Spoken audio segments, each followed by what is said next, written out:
bringing attention to the destruction of the 3 World Trade Center towers in New York City on September 11th, 2001, and a whole lot more. This is 9/11 Free Fall. Good evening, everyone. This is Andy Steele. Thanks again for tuning in.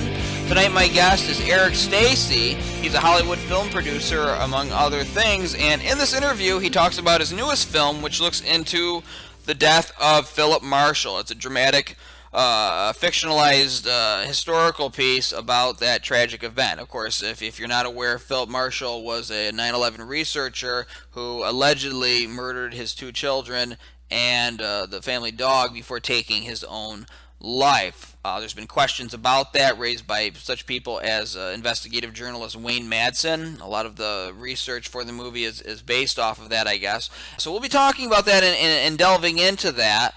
And this is one of those cases where I'm on the fence. I don't know. I don't know enough about the case. I don't really know much about the life and death of Phillip Marshall. I think that kind of translates in the interview. So I'm getting knowledge and learning about it in the interview, as some people may be also. And then to this day, to this moment, I'm still not sure. Obviously, I wasn't there, and I don't know enough about the evidence. I have no opinion one way or another whether or not Phillip Marshall really did kill his family and himself, or if there was something more involved. There's some very interesting questions raised by Stacey and by the researchers looking into that, though. So I thought we should give Mr. Marshall equal time on the show and let his story be looked into so you can decide for yourself. So stay tuned. I'll be playing that for you very soon. I just want to make a quick mention. Obviously, if you're a fan of this show, you're probably already aware of it just from your own 9/11 truth research and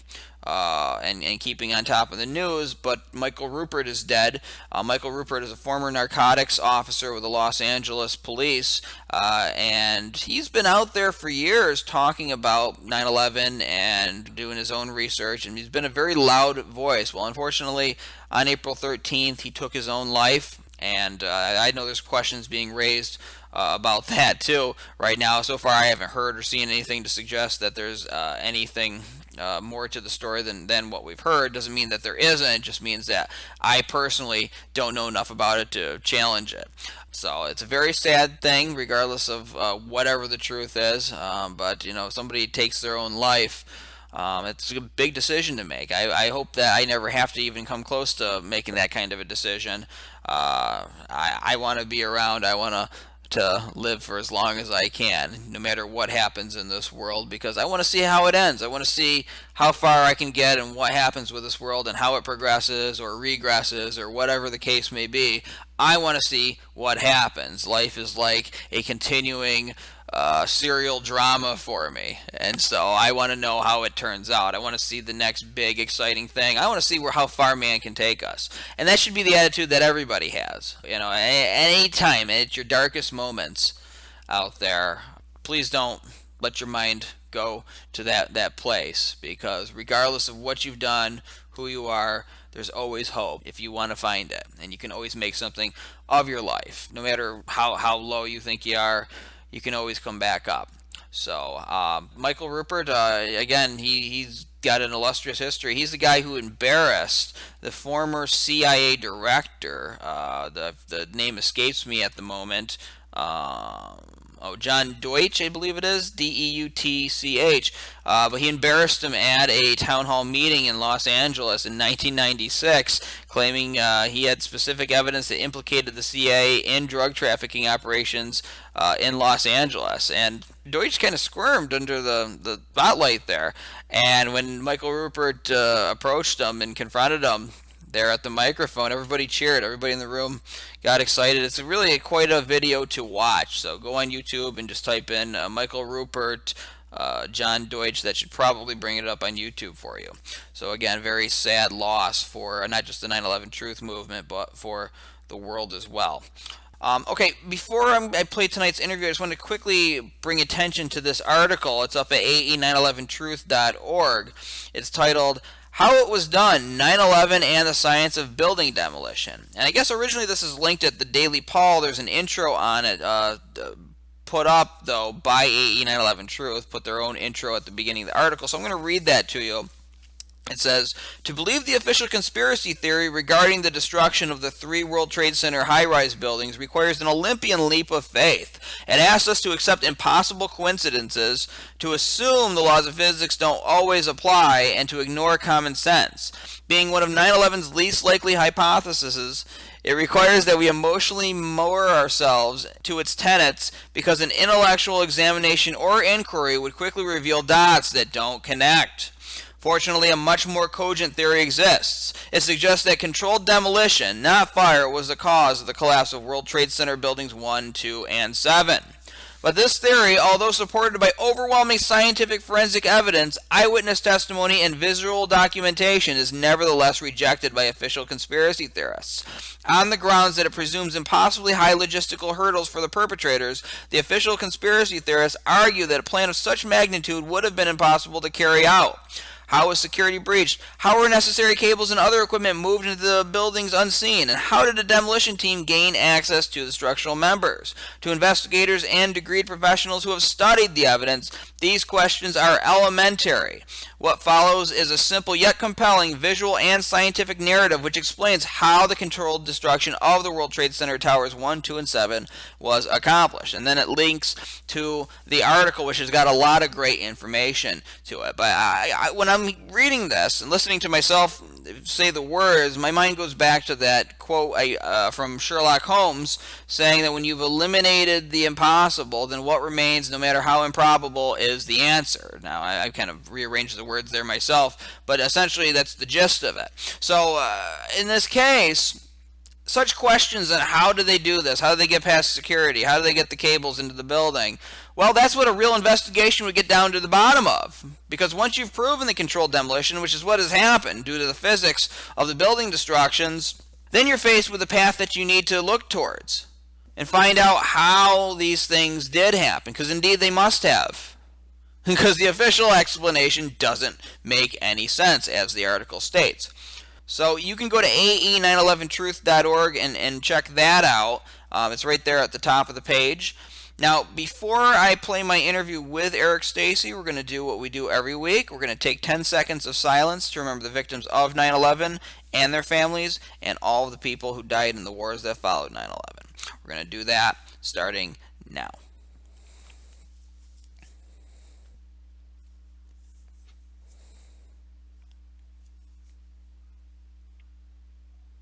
And that is 10 seconds. In the following interview with Eric Stacey, we talk about his films, his other work we start off with, and then we go into the latest film about Phillip Marshall. Now, like I said, with this particular case, I don't know a lot about it. I don't have an opinion on it whatsoever, just giving it some listening time here on the show. And again, it's very interesting. Now, this kind of veers away from what we normally cover on this show, but I think it's important because obviously 9/11 controlled demolition evidence is at the center of the entire 9/11 crime, and this all relates. And if there was more to the death than what we know, it should be heard by our audience. Obviously, the opinions expressed on this show by our guests and myself occasionally on other elements of 9/11 or spin-off issues beyond the evidence that the buildings in New York were brought down in controlled demolition are strictly our own opinions and do not represent the views of architects and engineers for 9/11 Truth.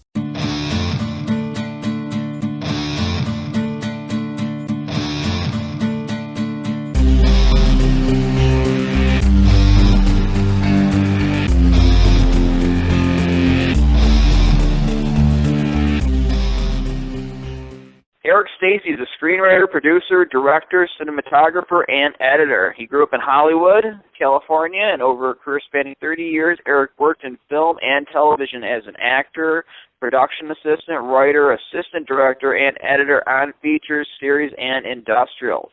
After co-producing the 6-hour PBS travel series called America's Scenic Rail Journeys, Eric decided to begin making his own films. And in 1998, Eric's documentary, The Waldorf Promise, won the prestigious Cine Golden Eagle. He's also made other movies, including A Passion for Sustainability and Purple Mind. His latest is called Unthinkable, an airline captain's story. And in this, through drama, it explores and casts into doubt the official account of the death of Phillip Marshall, who allegedly killed his 2 children and dog before taking his own life. We're going to be getting a little bit more into that in this interview. Eric, welcome to 9/11 Freefall. Thanks, Andy. Good to be here.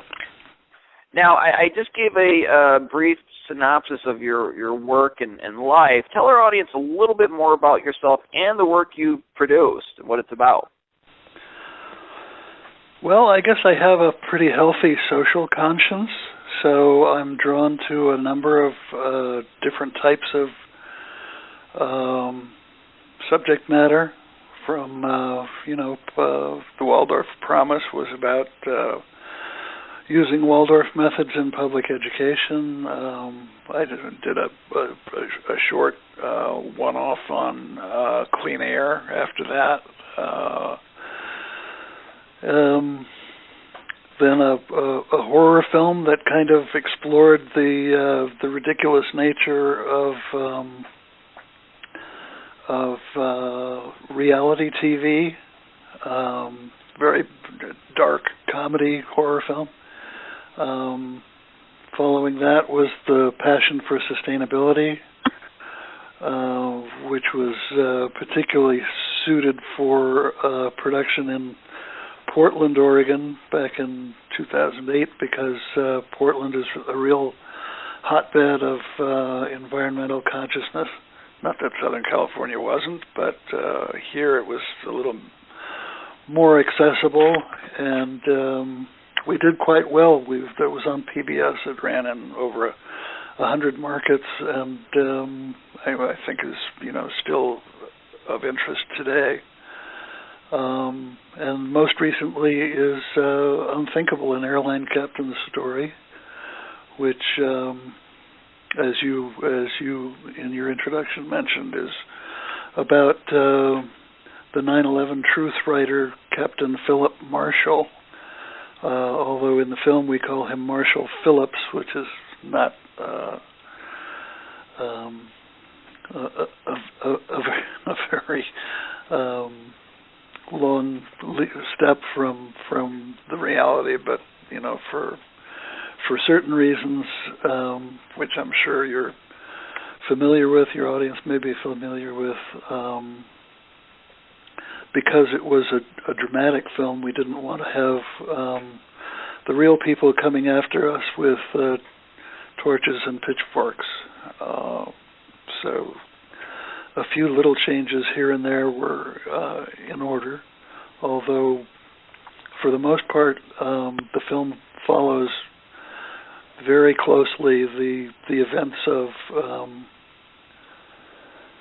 what the Calaveras County Sheriff called a murder-suicide.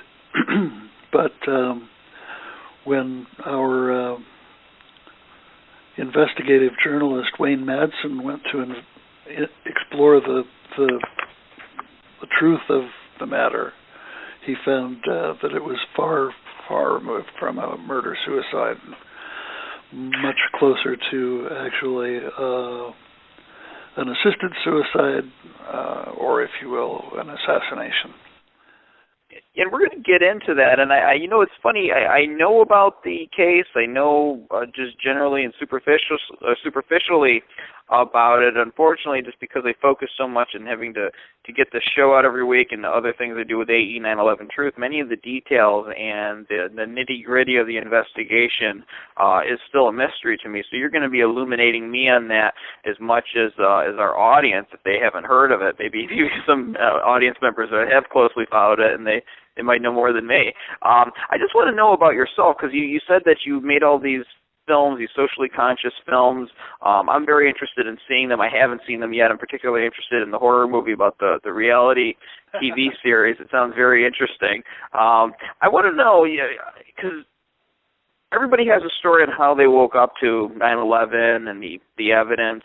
What is your story? How did you wake up to the 9/11 evidence? How did you first know that there was something wrong with the official story, and what made you start speaking out about it through your work? Well, it's an interesting question. With the answer has lots of facets. I guess the the most obvious is what probably a majority of us felt when we saw the buildings come down, and just intuitively understood that what we were seeing was so close to the controlled demolitions that we'd seen, on news and documentaries of Las Vegas hotels coming down and so forth, that the similarity was inescapable, and as a result, prompted me to begin asking a lot of questions.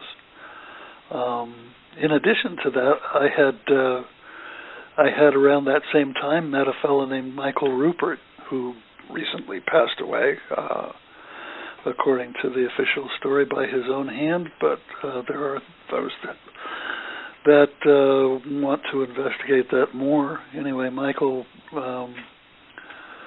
was a passionate truth seeker and someone who had investigated the shadow government on a lot of levels, particularly with reference to when I met him, to Iran-Contra and the drug smuggling that was going on, run out of the National Security basement office of Oliver North. And that, of course, tied in directly with Phillip Marshall, who was hired to fly a gentleman named Barry Seal, who was a CIA pilot and smuggler who flew guns, money, cocaine, etc., back and forth from South and Central America into the United States. So, it sounds like you were quite aware from it just because of the people you associated with, your background of knowing kind of how the world really works, and then just your intuition and your common sense from day one watching the buildings come down. And I'm going to ask you this, even though it seems kind of obvious from your answer, but so what do you consider to be the strongest evidence that there was something wrong with the official story? Would you say it's a controlled demolition, something else?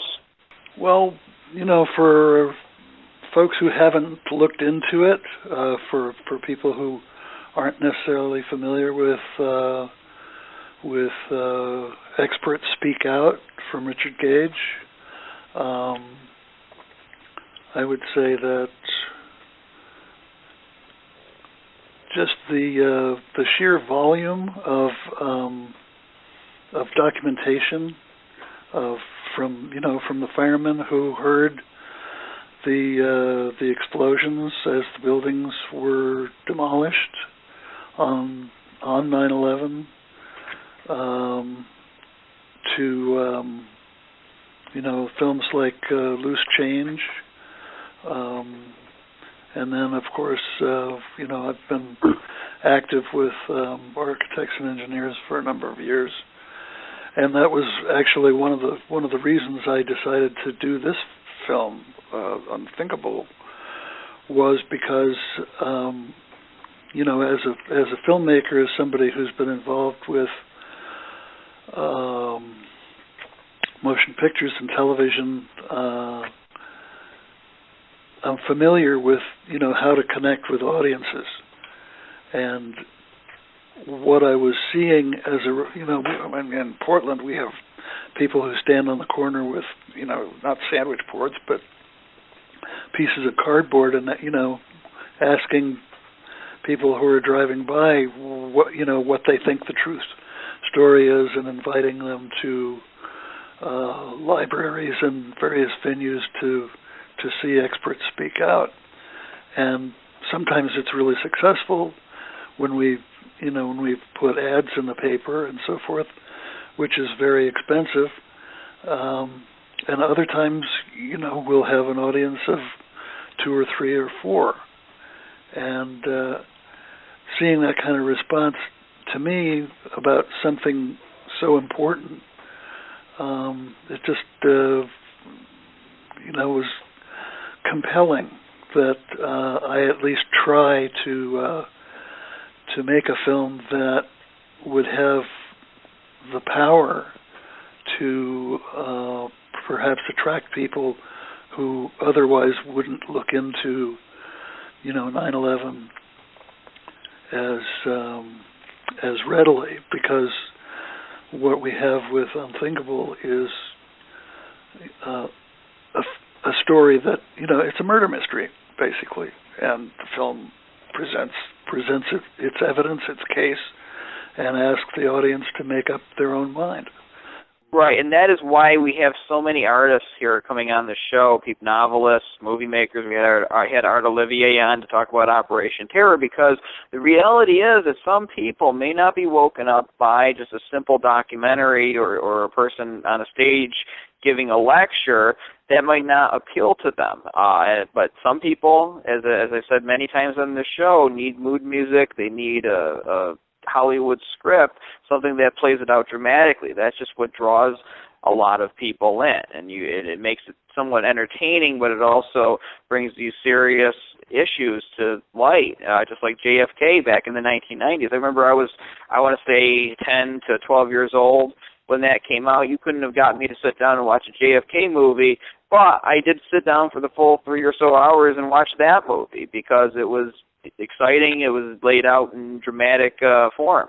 So that is why we bring on so many creative people who are doing what they do, bringing the evidence to people's eyes on this show, because that reaches so many just Americans who wouldn't look at the evidence otherwise. So you deserve some real credit for just focusing on this topic and using your talents to bring light to such an important issue as what happened with Phillip Marshall. Now, I want to get into this movie, and for our audience who may be like myself, who doesn't know a lot about this, lay it out first by telling us about Phillip Marshall. Who was he? Why would he be the center of a issue, a controversy, potential murder, like you lay out in the movie? Why would he be targeted?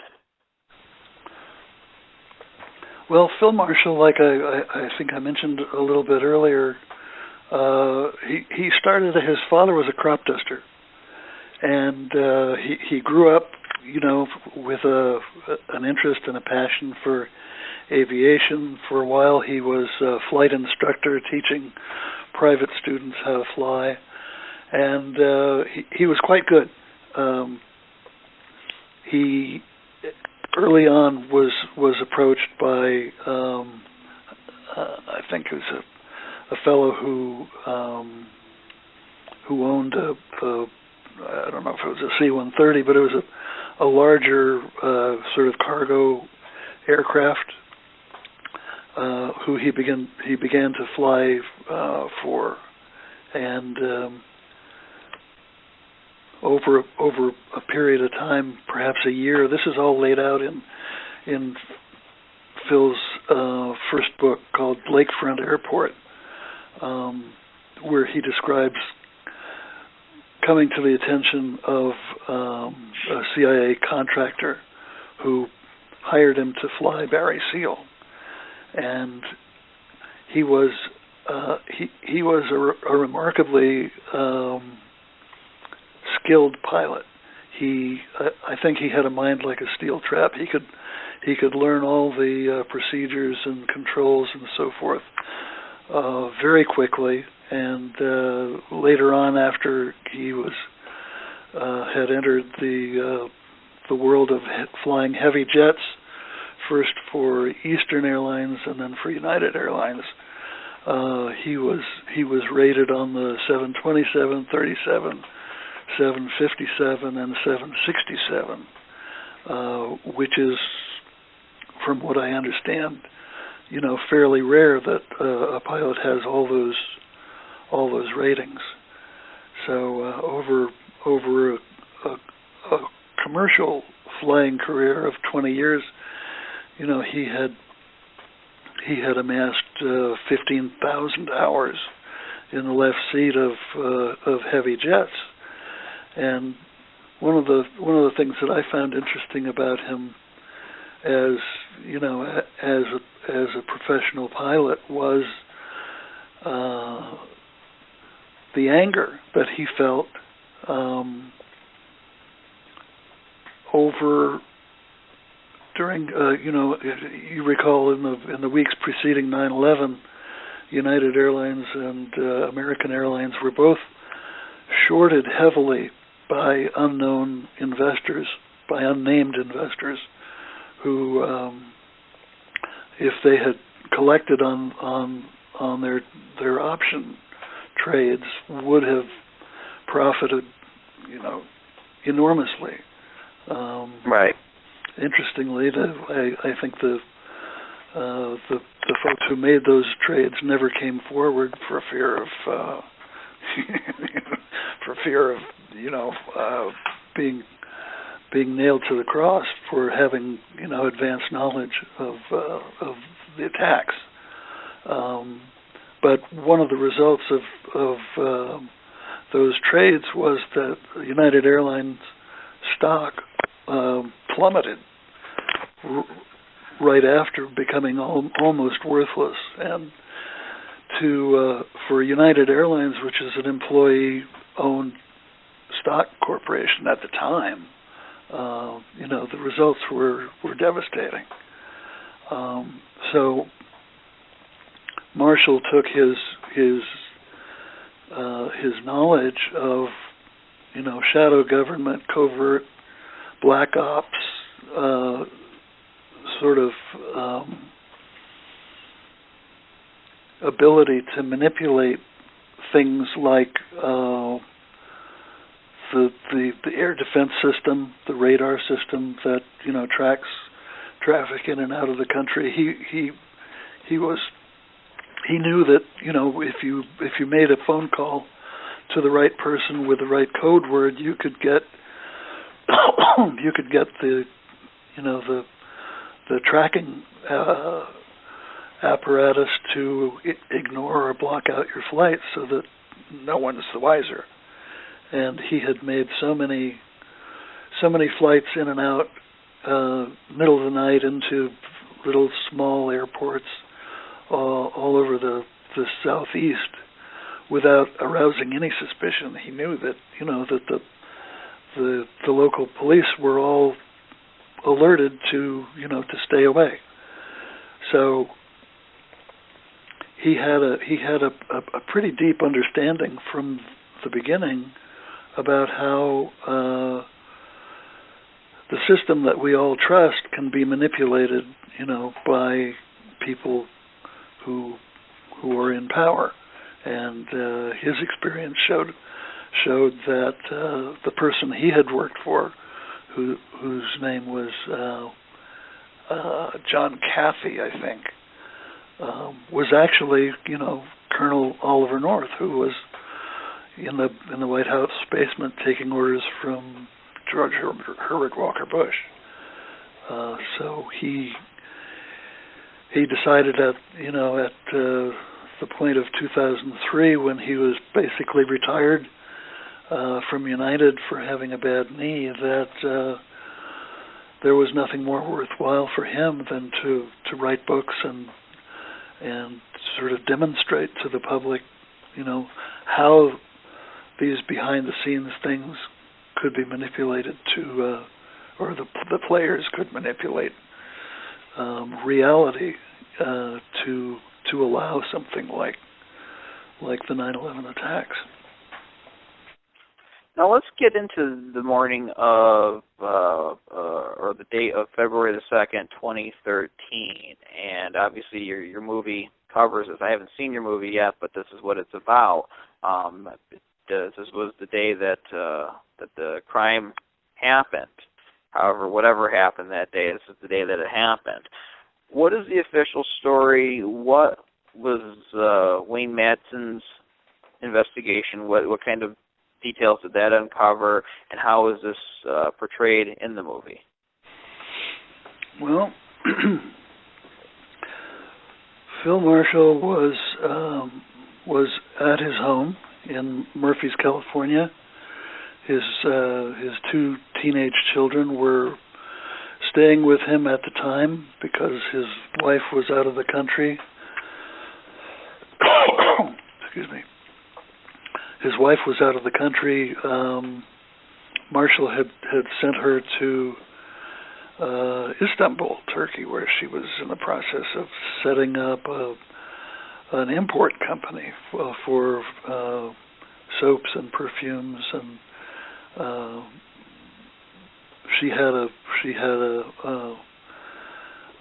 opportunity to sell to stores, to boutiques in Northern California, I think, that she'd been doing business with. So he was encouraging her to get out and be independent with a business of her own. So that's why she was away at the time. But he had, in the days preceding January 31st, February 1st, he had spoken with his neighbors, with several neighbors, and mentioned the fact that because he had been doing some radio interviews talking about a new book that he was going to publish. I think he'd spoken with Dr. Kevin Barrett. He'd spoken with Alex Jones and perhaps others, specifically about a new book that was to include shocking new evidence that hadn't been published previously, and apparently he questioned whether it had been wise to talk about that so publicly. I don't know if he'd been approached or had received threats, but apparently he was concerned enough that he had gone out and bought a box of ammunition for a Glock that he'd purchased a couple of years earlier, that until that day he hadn't had ammunition for. So his neighbors were aware that, or a couple of specific neighbors were aware that he was looking over his shoulder, that he was, concerned for his own safety. And on February 2nd, I think, which was a Friday, several of Chris Phillips' friends from school came by the house after school. They were concerned because neither of the two kids were at school that day, and they weren't answering their cell phones. So they came to the house and knocked on the door. A neighbor came to investigate with them. They, according to Wayne, the front door was open, and in the entryway they found Phillip Marshall laying on the floor in a pool of blood. At which point they immediately called the sheriff. Curiously, the sheriff didn't come to the house for 18 hours. Wow. Nobody seems to be able to explain why that was. But when he did come, a number of things happened. The night before the police arrived, the neighbors saw flashlights in the house. They probably, luckily, didn't go to investigate, but they knew someone was in the house with flashlights. After the police arrived, the normal sort of police work began. The crime tape went up. Forensics people were there. The coroner picked up the bodies and left. Then that night, after the police had left, the neighbors reported seeing 3 dark SUVs with a forest of antennas on the roof. When they went to investigate, they were told to stay away, that it was a crime scene, and that they had no business, asking questions or being there. Later, which was when Wayne came to investigate, which was a number of days after that, when he visited the house, he found dozens of banker's boxes near the front door, which he presumed were, evidence that someone had been in the house and had taken Marshall's research files. The sheriff's department had confiscated Marshall's computers, computer drives. Well, and pardon me for asking a very obvious question, but I have to ask it just to get it on the record. When he was talking to his neighbors and friends and going up on different radio shows saying that he's got new evidence, did he ever state what this new evidence was, or did he leave it in the air and wait for people to get the book in order to find out what it was? He never told anybody what it was, and that's one of the things in the film that some people find frustrating and others find intriguing. We dramatically show that he received something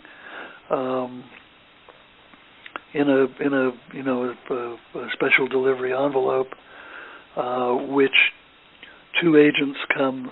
Now these 2 agents are fictional characters,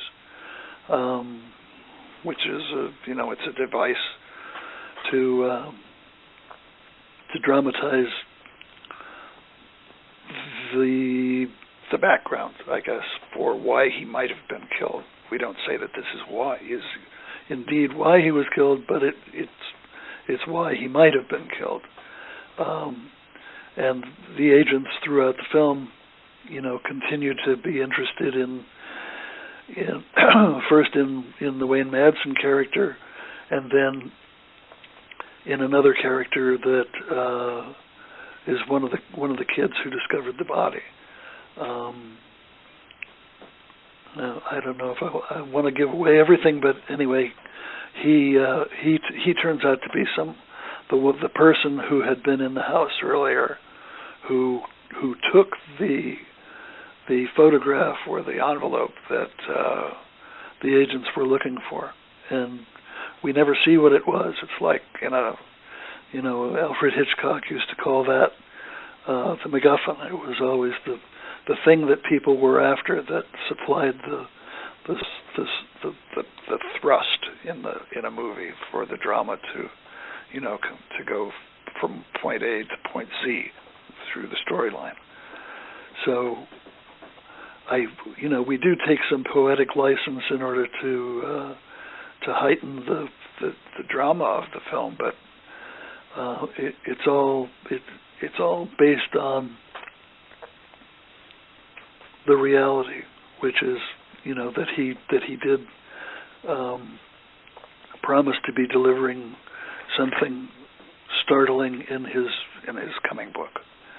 This is a lesson to anybody out there who may be a researcher, maybe even public figures, if you're listening to this show, who may come across some new kind of evidence. I understand people want to sell books and draw people in to buy them. However, just from a safety standpoint, I think it's just better to get the stuff about the internet and out to as many people as possible, get the information out there, and I think that provides protection for the individual who is exposing that, because then when you actually have something, whatever it is, a video of them setting the detonations in or setting the explosives in the revealing 7, for instance, hypothetically, when you actually have that out there and the person who put that information out in the public view is well known, I think it protects that person, because if that person ends up dead, people will be more suspicious. Now, at this point, they can deny that he had anything, the quote-unquote officials, and just say, oh, no, he was just some conspiracy theorist,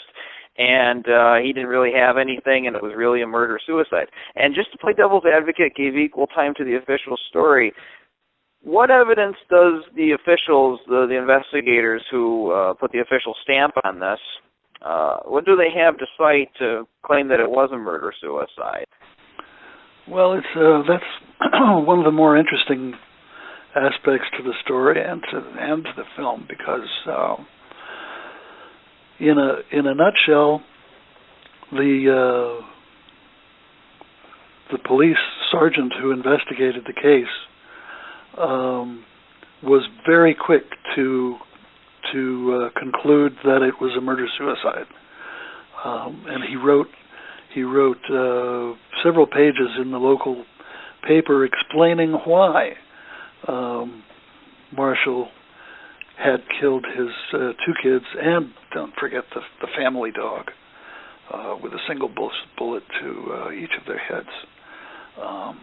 But what Wayne discovered was that, number one, there were no ballistics tests performed.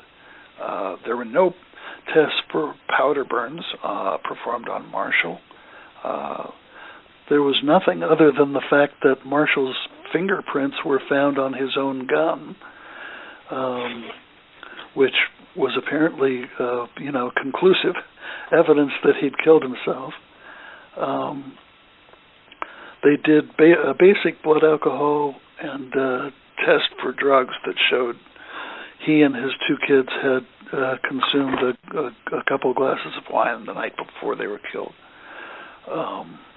But the police based their conclusions entirely on speculation, on speculative information relating to Marshall's impending divorce, reports of domestic troubles from 4 years in the past,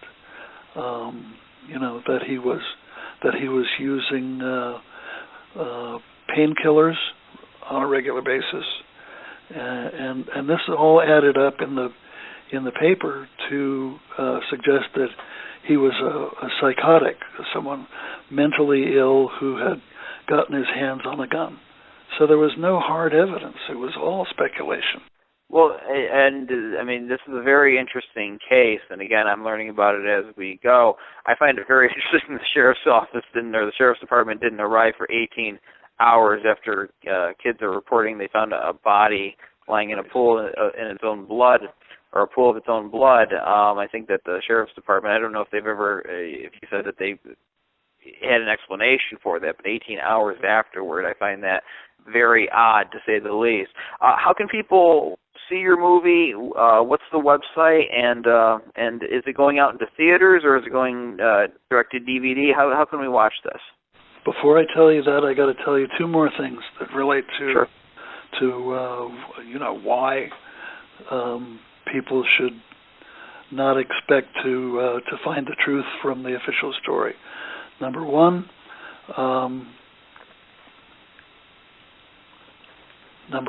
the county hired a cleaning company to come into the house 2 days after the murder and sanitize the whole house with, vacuum cleaners, wiped everything clean. So there was not a shred of evidence left. Number 2, the Marshall's body and those of his 2 kids were cremated within 4 days of the murder. So basically, if anyone came to prove that it had been a professional hit or an assassination, or even somebody with a political bone to pick who might have lived in the same town, we don't know what the scenario was, but there would have been no way of proving it after they'd taken those very final steps. So, but the film is done. We opened it in New York last week for a week at the Quad Theater. We got reviewed by the New York Times, the Hollywood Reporter, the Village Voice. all of them picked on us for promoting conspiracy theories, and for not having conclusive evidence of which story was true. But to me, that's the interesting part about the film, is that it invites the audience to make up their own minds after having seen the film. Currently, it's up on Vimeo on demand. You can go to Vimeo, sign up, and for $3 rent it, or for $5 buy the film. And within the next couple of days, I'm going to put it up on YouTube. So if anyone's interested in seeing it for free, they can go to YouTube. And the title is Unthinkable, an airline captain's story. Whether it's, I don't have any plans at the moment for a DVD release. We'll probably, wait and see how we do on Vimeo and YouTube before we decide which way to go. And the website for this movie is unthinkable-movie.com. It's unthinkable-movie.com. And I have a question inspired by you saying that critics are upset about the fact that you're promoting quote-unquote conspiracy theories. But before I get to that, I want to ask one more question about the murder here, murder-suicide alleged. The family died except for the wife. Has she weighed in on this? What does she have to say on the matter? The wife is convinced that her husband actually killed his two kids. Who knows? She harkens back to a number of events that were alarming to her and were probably, the reasons she decided to get a divorce in the first place. But his sister, on the other hand, is convinced in the entirely the opposite direction, that it was a professional hit. So there you have two close family members who knew, Phillip Marshall as well as anyone could. One being in one camp and one being in the other. So it's open-ended. Well, it's a fascinating, tragic story. So people, again, you can go to Vimeo, and I guess by the time this airs on Thursday night, this will probably be on YouTube. So it's Unthinkable, an airline captain's story.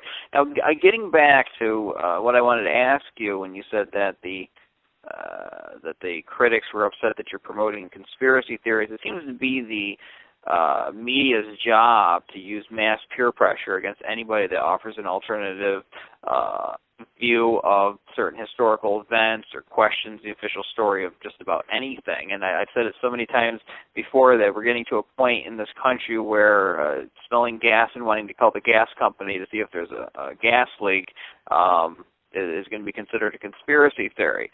And from your view, what is the general attitude of Hollywood behind the scenes, not official, but just behind the scenes of people regarding 9/11 truth in general? What are the whispers in the background like? Are they more open to this topic secretly, or is it still basically what you see out in the mainstream? Well, I haven't been in the mainstream film community for a while, but certainly there's an interest in digging deeper in Hollywood. A couple of examples would be the Netflix series House of Cards, and I think the ABC series called Scandal.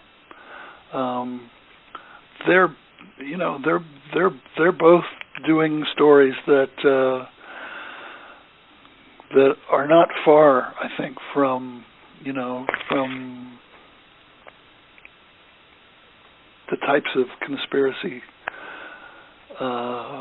scenarios that 9/11 suggests. But regarding the mainstream media, there's a guy who I have a quote from. His name is David David Korn. He's the Washington bureau chief for Mother Jones. And in 2002, he was heard to say about Michael Ruppert, who wrote this book, Crossing the Rubicon, which is very well known. He said, conspiracy theories may seem more nuisance than problem, but they do compete with reality for attention. There is plenty to be outraged over without becoming obsessed with X-Files-like nonsense. So, X-Files-like nonsense is the category that David Korn and these other mainstream journalists put us in. And it was interesting. Phil Marshall, wrote quite a bit in The Big Bamboozle about a number of topics that he had explored, and one of them was information about a political action group within the Special Activities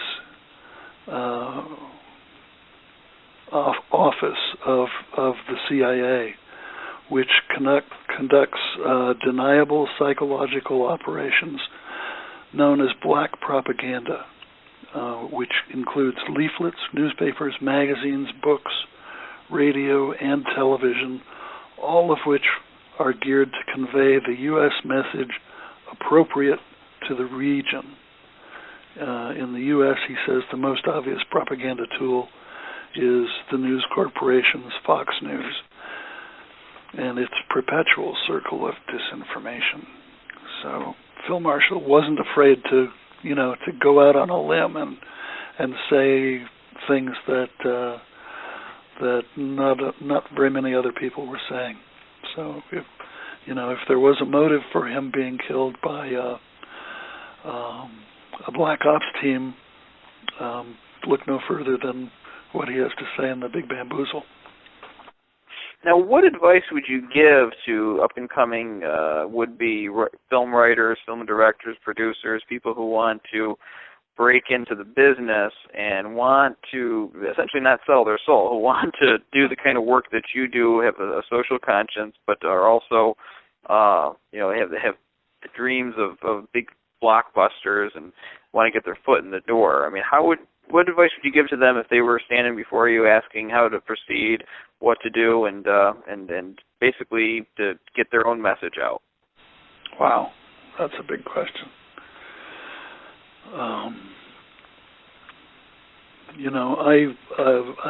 I'm fortunate enough to be able to make movies on my own time. Very, very low budget movies, which is another thing the critics picked on. No stars and no helicopter shots and big crane shots and stuff like that. So when you make films like Unthinkable, the prospects for making a living are very slim. So for any future filmmakers out there, I would say, make The Matrix or something that's, going to really attract the high-tech audience, or the audience that's addicted to the eye candy of special effects. And if you can weave in a couple of good shots at the way things are, more power to you. And finally, just in your view, looking at 9/11 in general, and controlled demolition, everything involved with it, in America, what do you think happens if we don't expose what really happened on that day? What kind of future do you see for America? Well, I think we already have exposed what happened. I think it's highly doubtful that there will be a new investigation, at least an official one. In my view, Richard Gage and and others, including yourself, represent, the voices that really need to be paid attention to. And it may be that if the right Congress is elected, the right president is elected, that we could get a few steps closer. But in reality, I think the economic forces that are driving America today are very averse to having the true story come out. And even if we were to get petitions to the Supreme Court, or somehow get the case into the courts, which is what Phil Marshall suggested was really our only avenue. Whether or not we could get a fair hearing, given the Supreme Court that we have today, is, it's doubtful that it would ever go to judgment. So I think that we just have to get as many people woken up, raise the consciousness of as many people as possible before the story really becomes a solid part of history rather than an X-Files fantasy. Eric, Stacey, thanks for coming on 9/11 Freefall. Thank you. Thank you for listening. Remember, you can hear this program every Thursday night on No Lies Radio at 10 o'clock Eastern, 7 o'clock Pacific. You can also download this show by going to 911freefall.com. This is Andy Steele saying have a great week and good luck.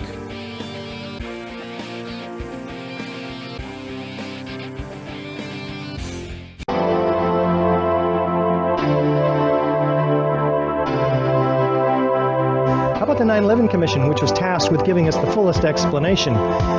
No, not one sentence in the 571 pages of the 9/11 Commission report even mentions the destruction of World Trade Center 7. Is this one of the reasons, perhaps, that Senator Max Cleland resigns from the commission, citing it's a national scandal? The investigation is compromised. How about expert corroboration? How about Danny Jawenko, 27-year controlled demolitions expert? It starts from below. They've simply blown away the columns. It's controlled demolition. A team of experts did this. It's professional work, without a doubt. How about Hugo Bachmann, Professor Emeritus, Chairman, Department of Structural Dynamics at Earthquake Engineering, Swiss Federal Institute of Technology? In my opinion, the building, World Trade Center 7, was with great probability professionally demolished.